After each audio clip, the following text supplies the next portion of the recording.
na ty postraní, ty si zvyklí chodit jenom na první místa. Na druhém místě Tomáš Okroulický, taktéž je z týmu AC Sparta Praha. No a z vítězství v seriálu se může radovat Martin Boubal, Ratisbon, Regensburg.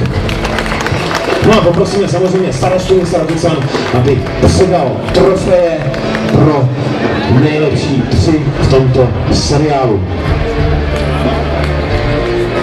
Takže 3. místo, opakuji, Jirka Nesveda, 2. místo, další Spartan Tomáš Okroulický a dres pro vítěze a trofej Martin Boubal.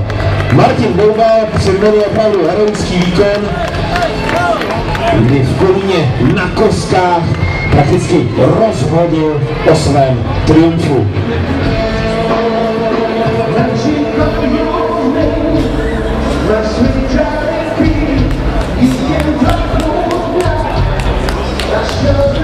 Takže opět předává cenu Vladimír Šmolík, starosta Rokycan, Martin Boubal, Tomáš Okroulický a Jiří Nesveda.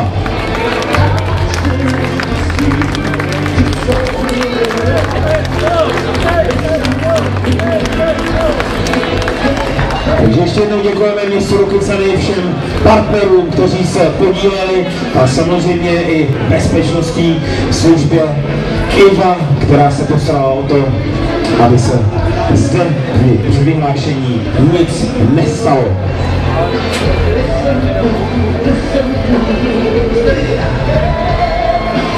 Tak ještě Zdeněk Rubáš, dobrý pohodě, všechno.